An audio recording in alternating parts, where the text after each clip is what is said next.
Does the disciples' conviction that they saw the risen Jesus establish the truth of the resurrection?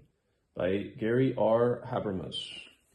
Virtually all scholars studying Jesus' resurrection, whether conservative, moderate, or liberal, acknowledge that Jesus' earliest followers were convinced not only that Jesus was raised from the dead, but also that he had appeared alive to many of them on several occasions.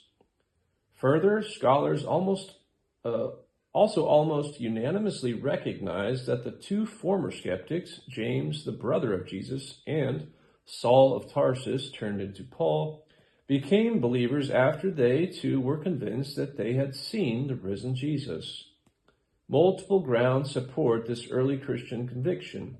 Even today's most critical scholars agree that Paul, the author of undisputed New Testament letters, provided eyewitness testimony to Jesus' resurrection appearance.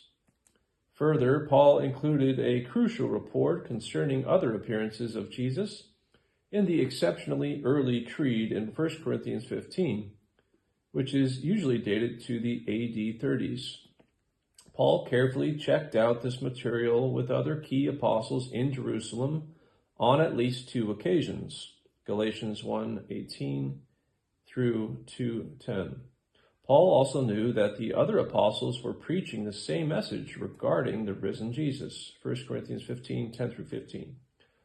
Paul's eyewitness testimony at each of these points is crucial.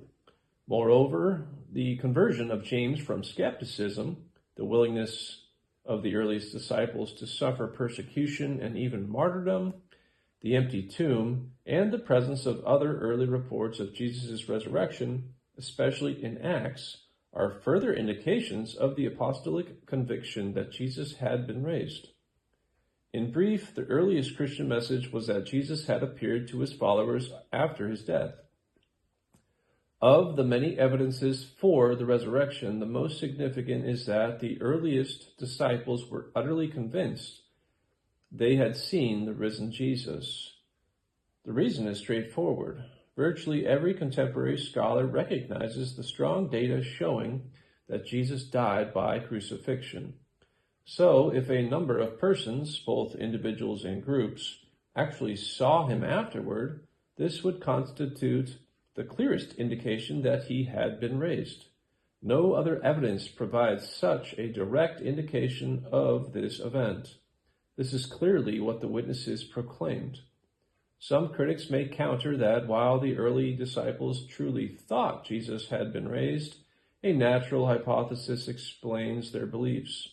However, now the questioner has a major dilemma.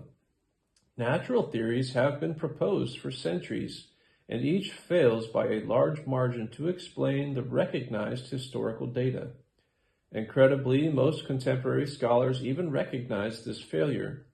Few critics even propose alternative hypotheses. The earliest disciples clearly taught that they had saw the risen Jesus, for which there are plenty of supporting details.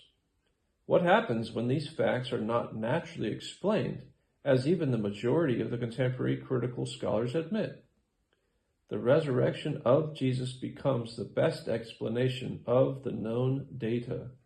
All the evidence favors the view that the disciples actually saw the risen Jesus. There is no viable evidence to the contrary. So we are left with a succinct conclusion. When the many reasons supporting the conviction that Jesus actually appeared to the early Christians are combined with the failure of naturalistic alternative theses, we are justified in concluding that Jesus was actually raised from the dead.